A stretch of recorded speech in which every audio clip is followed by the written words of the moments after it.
하나님의 말씀 보도록 하겠습니다. 우리 하나님의 말씀은 신약성경 마태복음 5장 13절부터 16절까지 있는 말씀입니다.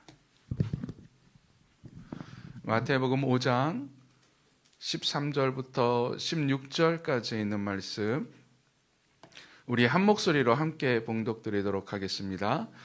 너희는 세상의 소금이니 소금이 만일 그 맛을 잃으면 무엇으로 짜게 하리요? 후에는 아무 쓸데없어 다만 밖에 버려져 사람에게 밟힐 뿐이니라. 너희는 세상의 빛이라. 산 위에 있는 동네가 숨겨지지 못할 것이요, 사람이 등불을 켜서 말 아래에 두지 아니하고 등경 위에 두나니 이러므로 집안 모든 사람에게 비치느니라. 이같이 너희 빛이 사람 앞에 비치게 하여 그들로 너희 착한 행실을 보고 하늘에 계신 너희 아버지께 영광을 돌리게 하라. 아멘. 지난 주간에 정부에서 올해 1월부터 10월까지의 무역에 대한 통계를 발표를 했습니다. 우리나라의 전체 무역 액수가, 수출입 모든 액수가 10월 마지막 주로 1조 달러가 넘어섰다고 합니다. 이게 세계 10위 안에 드는 세계 8위, 9위 정도의 무역 액수래. 그러니까 우리나라가 그만큼 무역 강국이 됐고, 또한 올해는 우리나라 총 수출액이 총 6천억 달러가 넘을 것이다 라고 하는 예측도 내어놓았습니다. 수출이 호조라는 것입니다. 비록 내수는 코로나로 인해서 또 여러 가지 상황으로 좀 힘들고 어렵지만은 수출만은 잘 되고 있다고 합니다. 그나마 마음이 놓이는데요. 이제 그 통계에 대해서 여러 가지 이제 분석 자료들을 내놨어요. 여러 학자들이. 근데 그 전까지는 우리나라의 전체 무역이나 수출을 주도하는 업체들이 대기업 중심에, 그리고 우리나라가 잘하는 중요 반도체, 자동차, 조선, 화학, 그런 종류의 일들이 것들이 수출을 이끌었는데, 전체 무역을 이끌었는데, 올해는 좀 특이하게 특별한 것이 발견됐다고 합니다. 물론 그것들이 다른 대기업들의 주요 품목들이 호조를 이루기도 했지만, 나름대로 중소기업 제품들이 나름대로 판로를 많이 갖고 또 많이 팔려나갔다고 하는 거예요. 그래서 중소기업 제품들이 많이 팔려나가고, 그전에는 우리나라의 수출이 주요 상대국들이 있었습니다. 중국이니 미국이니 일본이니 하고 하는 그런 쪽에 주요 상대국이 있었는데, 이번에는 보니까 통계를 보니까는 그 수많은 나라들로 다변화가 됐다고 하는 거예요. 수출들이 다 중소기업들이 많이 나가고 또 여러 나라에 많이 팔려나가서 1조 달러의 무역 액수를 유지하는 데 많이 도움이 됐다라고 하는 분석을 내놨습니다. 그래서 여기에 대해서 왜 중소기업 업체들이 이렇게 수출의 호조를 이루었는가? 학자들이 이렇게 얘기해요. 그거는 국가 브랜드 탓이다. 왜냐하면 중소기업 제품들은 자기 제품들을 해외에 나가서 홍보할 수 있는 여력은 되지 않는데요. 제품은 잘 만들고 좋은데, 그래서 홍보할 수 있는 여력이 되지 않는데, 우리나라 대한민국이라고 하는 브랜드가 전 세계에 널리 알려지고 인정을 받게 됨으로 인해서 우리나라 제품도 함께 구매하게 됐다라고 이야기합니다. 그래서 경제학자들은 이 국가 브랜드의 성장이 외교의 성과라고 말하기도 하고, 또 어떤 학자들은 재미있는 분석을 내놨어요. 이 국가 브랜드의 성장이 이게 소위 말해서 요즘 흔히 말하는 K컬처라고 하는 것이라고 하는 거예요. 우리나라의 어떤 문화가 전 세계에 알려짐으로 인해서 우리나라의 제품에 대한 구매 욕구가 늘어났다, 그리고 우리나라에 대한 호감도가 늘어났다라고 평가를 합니다. 예를 들어서 이런 거죠. 우리나라 세계에서 좋아하는 우리나라 드라마 중에서 치킨 먹는, 떡볶이 먹는 장면들이 종종 나와요. 그러면은 그걸로 인해서 해외에 우리 치킨 업계들이 진출도 하고, 떡볶이가 해외에서 많이 팔리고 라면도 많이 팔린다고 하는 거예요. 얼마 전에 영국으로 간 우리나라 대사관이 영국 대사가 한국 도포를 입고 갓을 쓰고 영국 여왕을 아련해서 시임장을 받았다라고 하는 뉴스가 떴습니다. 그래서 한국 대사가 갓을 쓴 이유가 해외에 킹덤이라고 하는 우리나라 조선시대 배경으로 한 드라마가 유행이 되고 또 그것으로 인해서 갓에 대한 욕구가, 갓에 대한 호기심이 해외 사람들이 많아졌대요. 그래서 그 대사가 갓을 쓰고 영국 여왕을 아련했다라고 하는 기사가 나왔습니다. 이런 거예요. 우리나라 문화가 세계에 너무 많이 알려짐으로 인해서 해외 사람들이 저거 뭐지? 재밌겠는데? 좋겠는데? 나도 한번 쓰고 싶은데? 라고 하는 욕구가 드러난다고 하는 거예요. 그래서 이 일에 대해서 미국의 어떤 학자들이 분석을 이렇게 했답니다. 미국의 소프트 파워, 미국 문화지요. 미국의 소프트 파워는 미국 체제의 선전용이었대요. 미국은 우월하고, 미국은 자유를 사랑하고, 미국은 민주주의고, 이런 것들을 선전하는 도구로 미국의 소프트 파워가 활용이 됐다면 한국의 소프트 파워는 한국의 매력을 전했답니다. 그래서 이 한국의 매력을 전함으로 인해서 사람들이 그걸로 파생된 수많은 것들에 관심을 갖게 되고 사게 됐다고 하는 거예요. 즉, 한국이 자유를 신봉하는구나. 야, 대한민국이 살기 좋은 곳이로구나. 라고 하는 것이 아니라 한국 한번 가보고 싶은데? 저 사람들과 한번 이렇게 관계를 맺고 싶은데? 저 제품 나도 한번 사용하고 싶은데? 라고 하는 이 호기심, 매력을 전함으로 인해서 구매 욕구를 충동시켰다라고 하는 것입니다. 한국의 매력. 예, 그렇습니다. 우리 한국인들이 갖고 있는 독특함 혹은 정체성이라고 표현할 수 있겠지요. 한국의 감성. 우리나라 사람들만의 독특한 감성이 있어요. 또 한국 사람들만이 가지고 있는 문화나 혹은 시스템, 생활을 드러냄으로 인해서 한국의 매력을 전하고 세계가 그 매력에 푹 빠졌습니다. 사람들은 그 매력을 경험하고 싶어하고 그 결과 한국 제품의 구매로 연결됐다라고 하는 거예요. 제가 이걸 왜 이렇게 장황하게 이야기하느냐? 우리가 여기서 생각해 볼 문제가 있습니다. 이 무역이라고 하는 것을 전도 혹은 복음 전함으로 바꾸어서 우리가 한번 생각해 보자는 것이지요. 예, 한국의 매력이 발산됨으로 인해서 한국 기업들이 우리 한국 제품들을 사십시오, 이 제품 좋습니다 라고 아무리 선전하고 광고하지 않아도 상대가 저거 한국 제품이야? 한번 사고 싶은데? 한번 내가 경험하고 싶은데? 라고 하는 충동과 욕구를 만드는 것처럼 우리가 복음을 전할 때에 여러분 예수 믿으세요, 예수 믿으세요 라고 큰 소리로 외치지 않아도 사람 가서 강권하지 않아도 그들이 우리의 매력, 그리스도인들의 매력을 보고 나도 교회 한번 가고 싶은데 나도 한번 예수라는 분을 알고 싶고 나도 예수를 믿고 싶은데 라고 하는 충동을 갖게 한다고요. 얼마나 좋을까요? 그렇게 할 수 있는 것이 바로 매력이라고 하는 거예요. 여러분, 그러면 우리 그리스도인들의 매력은 무엇일까요? 이웃을 끌어당기고 호기심을 갖게 하고 관심을 갖게 하는 그리스도인들만의 독특성이자 정체성은 무엇일까요? 많이 생각하실 거예요.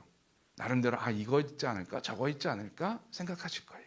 근데 오늘 본문에서는 특히 예수님께서 산상보훈을 통해서 우리 그리스도인들만의 독특성, 정체성을 한 문장으로 말씀하고 있습니다. 그것이 바로 우리가 읽은 오늘 본문 13절부터 16절인데요. 예수님은 다음과 같이 우리 그리스도인들의 정체성을 말합니다. 매력을 말합니다. 너희는 세상의 소금이니 너희는 세상의 빛이라. 즉 예수님이 예수를 따르는 사람들을 향해서 너희들만의 정체성이 있는데 너희들만의 독특한 매력이 있는데 그것은 너희는 소금이야. 그것은 너희가 빛이라고 하는 것이야 라고 예수님께서 우리에게 말씀하고 있다라고 하는 것입니다. 그럼 과연 소금과 빛으로서의 매력이 넘치는 그리스도인, 예수님께서 말씀하신 그 소금과 빛의 모습은 어떤 것일까? 이 시간 거기에 대해서 잠깐 묵상하고 생각해보고 결단하는 시간을 갖기를 원합니다. 먼저 예수님께서 우리에게 너희는 세상의 소금이라 너희는 세상의 빛이라 라고 말씀하실 때 기억해야 될 것이 있는데 그것은 우리는 되어야 할 자가 아니라 이미 된 자라고 하는 거예요. 너희는 세상에서 소금이 되어야 될 자고 너희는 세상에서 빛이 되어야 될 자야가 아니라 너희는 세상의 소금이야, 너희는 세상의 빛이야 라고 하는 거예요. 예수님은 이 말씀을 하실 때 명령형이나 혹은 기원형이나 미래형으로 말씀하신 것이 아니라 현재형으로 말씀하고 있습니다. 근데 우리는 이 본문을 읽을 때 어떻게 받아들입니까? 너희는 세상의 소금이야 라고 하는 현재형으로 우리는 읽지만 우리 마음으로 받아들이는 것은 너희는 세상의 소금이 되어야 해, 명령형으로 받아들여요. 너희는 세상에 빛이 됐으면 좋겠어 라고 하는 마음으로 읽어요. 기원형으로 받아요. 너희는 나중에 세상에 소금과 빛이 될 것이야 라고 하는 미래형으로 우리는 받아들입니다. 그렇게 생각해요. 그래서 우리는 그릇처럼 살아야 될 존재, 그렇게 살려고 막 노력하고 애써야 될 존재, 그렇게 살지 않으면 안 될 존재로 우리는 생각해요. 그래서 세상에 소금이 되려고 무진장 노력하고 빛이 되려고 애씁니다. 근데 여러분, 예수님께서요 그렇게 말씀하지 않았어요. 예수님께서는 너희는 세상의 소금이다, 너희는 세상의 빛이다 라고 말합니다. 즉 다시 말해서 예수를 믿는 것과 동시에 예수를 따르는 제자됨과 동시에 이미 너희는 세상의 소금이 된 거예요. 너희는 세상의 빛이 된 거예요. 소금과 빛으로 변화될 존재가 아니라 소금과 빛으로 변화된 존재, 우리는 그런 존재인 줄로 믿습니다. 이미 나도 모르는 사이에 나는 세상의 소금이고 빛이 된 거예요. 여러분, 이걸 쉽게 표현하면 이런 겁니다. 요즘에 우리나라로 귀화하려는 외국인들이 꽤 많아요. 근데 여러분, 우리나라 귀화할 국적을 따려면 시험이 무척 어렵다고 합니다. 그래서 어떤 외국인들이 이렇게 얘기해요. 만약에 대한민국 사람이 대한민국 귀화 시험을 보면은 합격할 사람이 별로 없다고 하는 거예요. 국어도 봐야 되고 뭐 정치, 사회, 문화 뭐 여러 가지 뜻들 시험을 본다는 거죠. 근데 여러분, 우리는 그 귀화 시험을 봐야 됩니까? 아니에요. 왜요? 우리는 대한민국 국적을 가져야 될 존재로 이 땅에 태어난 것이 아니라 이미 대한민국 국적을 가진 존재로 이 땅에 태어났습니다. 그거예요.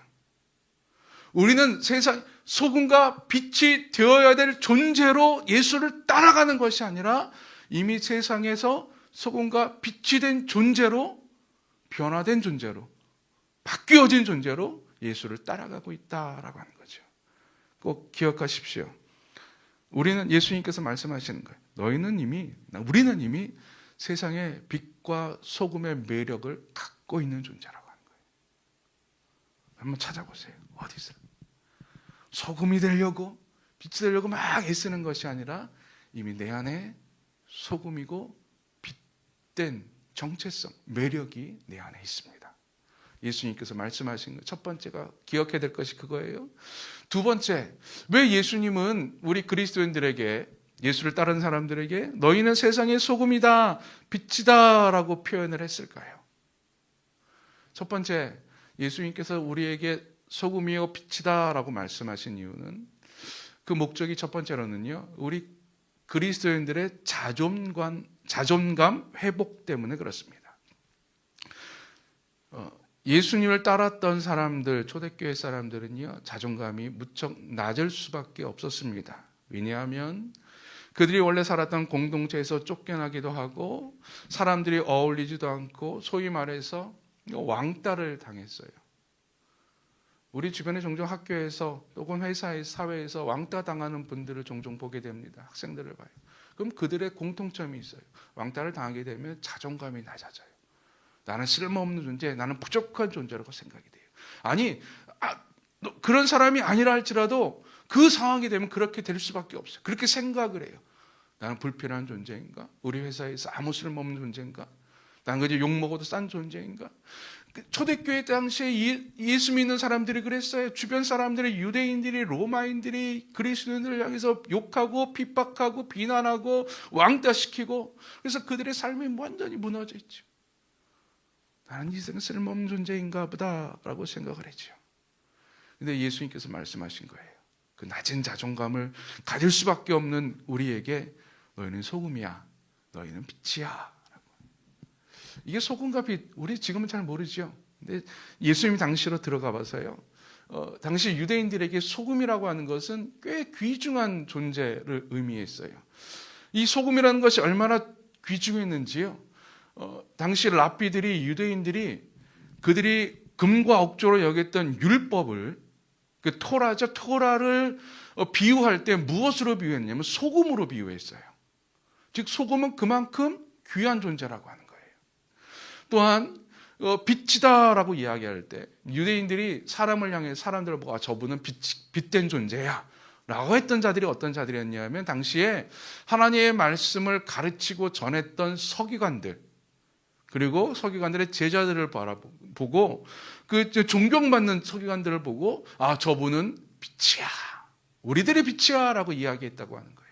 즉 예수님께서 자존감이 낮아진 자들에게 너희는 세상에 이 세상에 가장 귀한 소금과 같은 존재고 가장 존경받는 빛과 같은 존재야 라고 하는 거예요. 여러분 기억하십시오. 예수님께서 우리를 존귀한 자로 불러주셨습니다. 우리의 정체성은 존귀한 자예요. 불필요한 자가 아니에요. 존귀한 자예요. 또한 소금과 빛으로 비유했던 두 번째 이유가 있는데요. 이 세상에 꼭 필요한 존재라고 하는 거예요. 귀한 존재고 필요한 존재. 당시에 소금, 사람들이 어떻게 표현했는지 주변 사람들이 당시 로마 문화권의 사람들이 기록한 걸 보면은요, 그 당시 격언에는 이런 말이 있었다고 합니다. 소금과 태양보다 사람에게 유익을 주는 것은 없다. 로마 역사가였던 플리니라고 하는 사람은 이렇게 표현했대요. 소금 없이는 문명화된 생활은 불가능하다. 즉, 좀 문명화된 생활을 살기 위해서는 소금이 꼭 필요하다고 하는 거예요.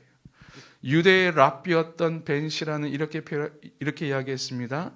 인간 생활에 꼭 필요한 것은 물과 불과 철과 소금이다. 우리가 지금 보기에는 소금이요, 워낙 흔하고 많고 이렇게 꼭 필요하지 않을 것처럼 여겨지지만요, 당시 사람들은 이렇게 필요한 존재로 생각했다고 하는 거예요. 가장 인간 생활을 영익케 하는 가장 중요한 존재가 바로 소금이라고 하는 거예요. 즉 예수님께서 제자들에게 너희는 세상의 소금이다 라고 하는 것은 단순히 너희가 맛을 내야 되고 너희가 정결케 해야 되고 부패를 방지하고 어떤 그런 소금의 기능만을 이야기하는 것이 아니라 너희는 세상에 꼭 필요한 존재다라고 하는 거예요. 제자들이 받아들였을 때는 나는 짠 존재구나, 나는 그냥 팍 등불과 같은 존재구나가 아니라 너희는 꼭 필요한 존재예요. 등불도 마찬가지지요. 빛의 역할도 마찬가지입니다. 세상을 밝히고 생활을 영익케 하는 거예요. 인도하는 거예요. 즉 예수님께서 말씀하시는 것은 너희는, 예수를 따르는 사람들은 그 맛과 빛을 잃지 않는 한 이 세상에 꼭 필요한 존재라고 하는 거예요. 그걸 기억하는 거예요. 내가 세상의 소금과 빛이 되기 위해서는 나의 매력, 나는 세상에서 귀한 존재고 꼭 필요한 존재야 라고 하는 사실, 그 매력을 내가 깨달아야 돼요. 이런 매력이라고 하는 것은요, 내가 그 매력을 갖고 있음을 깨달았을 때에, 그것을 드러냈을 때에 참 매력이 드러나는 겁니다. 참 매력이 나타나는 거예요.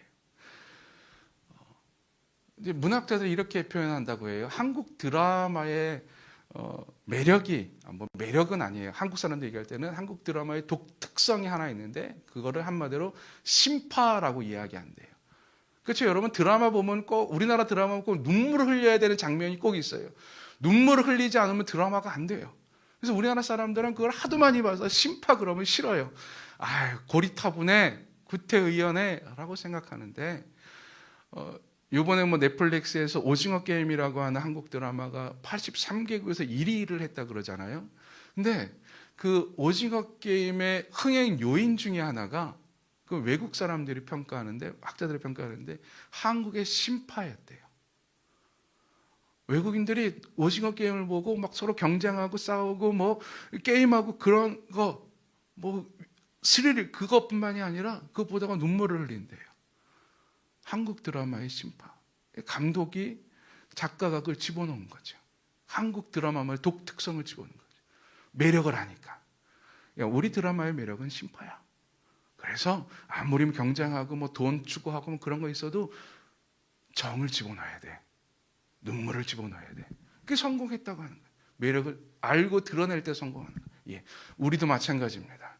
우리가 존귀한 자임을, 우리가 세상에 꼭 필요한 자임을 우리가 알고 생활할 때 우리의 매력이 드러나게 되어 있어요. 여러분, 세상에서 가장 귀한 존재요, 세상에서 필요한 존재인 줄로 믿습니다. 그것이 예수님께서 말씀하신 세상의 소금과 빛이에요. 그리고 이 소금과 빛의 특징이 있는데요, 그것은 소수이지만 그 역할을 충분히 감당할 수 있다라고 하는 거예요. 다수가 세상을 지배합니다. 이건 진리 같아요. 얼마 전에 각 정당에서 대통령 후보를 선출을 했지요. 대통령 후보 선출하는 가장 기준이 뭐였습니까? 투표율이었어요. 몇 퍼센트를 득표하느냐, 몇 퍼센트를 그 사람을 지지하느냐. 그래서 뭐 가장 높은 지지를 받은 사람, 소위 말해서 다수의 지지를 받은 사람이, 그 사람이 어떻든 간에 대통령 후보예요. 우리 당의 대통령 후보예요. 다수가 지배하는 거예요. 그럼 많은 사람들이 그것이 좋다 그러면 다 따라가요. 많은 사람들이 이것은 나쁜 것이야 라고 이야기하면 진짜 나쁜 것이 돼요. 다수가 지배합니다. 그래서 사람들은 다수가 되기 위해서 노력합니다. 근데 그리스도인들도 그래요. 그리스도인들도 다수가 되기 위해 노력해요. 역사상 그리스도인들은 그 역사에서 항상 소수였습니다. 작은 숫자였어요. 작은 숫자는 우리가 생각하기에 힘을 발휘하지 못해요. 작으면 쓸모없어요. 그래서 많은 거를 원해요. 다수가 되기를 원해요. 그래서 교회들이 원하는 것이 무엇입니까? 다수가 되는 거예요. 80년대만 하더라도 한국에서 교회를 막 세우고 전도의 열정이 불어 올랐었습니다. 막 전도하자 그랬어요. 그러면서 한 말이 뭐였는지 아십니까? 그때 당시 80년대 말경에 우리나라의 개신교인 숫자가 비율이 한 20%에서 25% 정도 됐어요. 사회학자들이 이야기할 때는 한 사회에서 한 종교를 강요하는 사회가 아니라 민주사회에서 한 종교가 20에서 25% 정도 되면 포화 상태라고 보통 이야기합니다. 더 이상 늘지 않는다고 하는 거예요. 근데 교회는 눈에 불을 켜고 더 전도하자 그랬어요. 한 영혼을 더 구원하자 그랬어요. 근데 그 속에는 영혼에 대한 구원의 마음도 있었지만 또 하나는 교회가 다수가 되기를 원했던 거예요. 다수가 돼서 사회를 움직이기를 원했어요. 다수가 돼서 사회에 주도권을 주기를 원했어요. 예, 다수가 세상을 지배합니다. 근데 예수님께서 말씀하신 그리스도인들의 매력, 소금과 빛은 다수가 아니더라도 소수로라도 그 역할을 충분히 감당합니다. 여러분, 소금으로 음식의 맛을 낼 때 그 음식량 이상으로 소금을 집어넣습니까? 아니에요. 그냥 소금으로 한 스푼, 두 스푼만 넣어도 그 큰 음식들이, 많은 국이 그 맛을 내요. 비율로 비교하면 절대 소수지만 소금은 그 맛을 내요. 여러분, 빛은 어떻습니까? 어둠과 빛의 비율이 50대 50이면 그 빛이 발휘를 하지 못합니까? 70대 30이면, 빛이 30이면 그 빛이 어둠 가운데 묻힙니까? 99대 1이면 그 1%의 빛이 99%의 어둠 가운데 묻힙니까? 아니에요. 놀라운 것은 단 1%의 빛이 99%의 어둠을 이긴다고 하는 사실이에요. 이게 빛이에요. 즉, 예수님께서 말씀하시는 소금과 빛의 매력은 너희는 작은 자 한 사람이라도 그 매력을 충분히 발휘할 수 있다고 하는 거예요. 그 능력을 충분히 드러낼 수 있다고 하는 거예요. 그래서 여러분, 이런 말 하지 마세요. 이 동네에서, 우리 모임에서 교인이 나 혼자야. 그래서 나는 교회 다니는 거, 나 그리스도인이라는 것을 드러내면 안 돼. 부족해. 내가 뭘 해, 여기서. 아니요. 여러분 주위에 99명의 사람이, 예수 안 믿는 99명의 사람이 있어도 여러분 한 사람이 이 땅에 그 공동체의 소금과 빛의 역할을 충분히 감당할 수 있다라고 하는 거예요. 이게 예수님께서 말씀하시는 거예요. 예수님께서 우리에게 알려주신 거예요. 그렇게 돼야 되는 존재가 아니에요, 여러분. 나 한 사람이라도 99명의 비그리스도인들 앞에 소금으로서, 빛으로서의 매력을 발휘할 수 있습니다. 또 예수님께서 소금과 빛이라고 말씀하셨는데, 그 소금과 빛의 매력을 뿜어야 될 곳, 소금과 빛의 매력을 드러내야 될 곳을 세상이라고 지목해 주셨습니다. 우린 어디서 소금과 빛의 매력을 드러내야 될까? 나 혼자서? 아니면 우리끼리? 아니면 교회 안에서? 믿는 자들 안에서?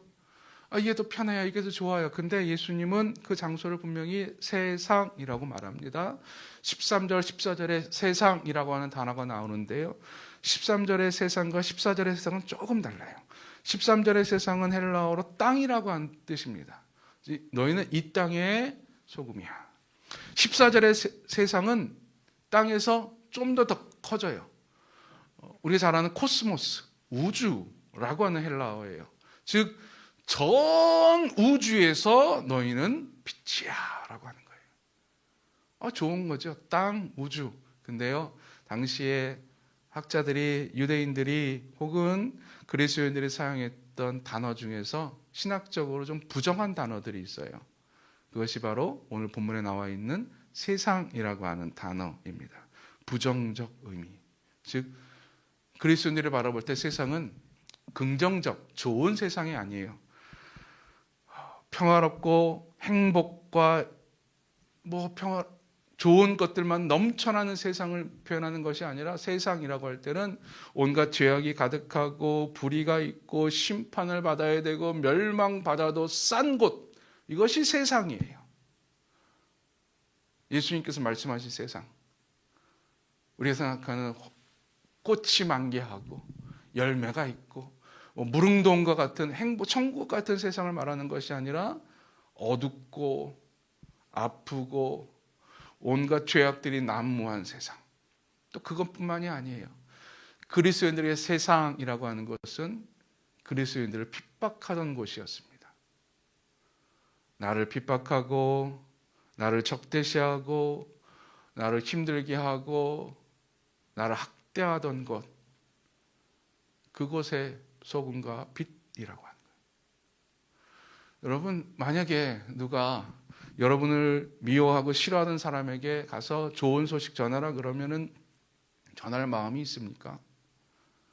싫어요. 저 사람은 그냥 망해도 돼요. 이 좋은 소식은 우리끼리만 갖고 있으면 돼요. 우리끼리만 알고 있으면 돼요. 근데 예수님은 이 좋은 것을 나만 갖고 있는 것이 아니라 너가 싫어하는, 아니 너를 싫어하고 너를 미워하고 너를 학대했던 그 사람에게 가서 이야기하라고 그래요. 그 사람에게 가서 너희는 소금이 되어야 되고 빛이 되어야 된다라고 말합니다. 즉, 우리는 세상과 뗄래야 뗄 수 없는 존재들입니다. 그래서 여러분, 그리스도인들은 세상과 담싸워서는 안 돼요. 그리스도인들은 세상을 멀리해서도 안 돼요. 여러분, 세상을 알아야지 돼요. 세상에 가까이 하십시오. 여러분, 그리스도인들이 게임하는 게 불경한 일일까요? 그리스도인들이 세상 음악을 듣고 세상 드라마를 보고 세상의 영화를 바라보면서 좋다라고, 괜찮다라고 평가하고 그 문화권에 들어가는 것이 나쁜 일일까요? 죄악된 일일까요? 아니요. 예수님께서 원하시는 것은 그 안에 들어가라고 하는 거예요. 함께 가라고 하는 거예요. 그리고 그곳에서 소금이 되라고 하는 거예요. 빛이 되라고 하는 것입니다. 여러분, 우리 세상에서 소금으로 살아갈 수 있기를 간절히 축원드립니다. 빛으로 살아갈 수 있기를 간절히 축원드립니다. 이미 나는 소금이에요. 이미 나는 빛이에요. 그러니 내가 사는 대로 사세요. 그리스도인으로 살아가는 대로 살아가세요. 그리스도인이 예수님께서 말씀하신 그대로 살아가세요. 그러면 나도 모르는 사이에 소금이 되고 빛이 되고 그것이 매력이 되어서 나를 바라보면서 16절에 보면 뭐라고 말합니까? 하늘에 계신 너희 아버지께 영광을 돌리게 하라. 그들이 나의 이 소금과 빛의 그 매력적인 삶을 통해서 하나님께 영광을 돌리게 돼요. 하나님을 바라보게 돼요. 저는 우리 도심교회에 예배드리는 모든 분들이, 아니 예수님을 알고 예수님을 믿고 있는 모든 분들이 예수님께서 선포해 주신 소금과 빛으로서의 모습을 깨닫고 소금과 빛으로서 살아갈 수 있기를 간절히 축원드립니다. 복음이 전해질 때까지 증인된 삶을 결코 쉬지 않으니 땅끝까지 복음이 전해질 때까지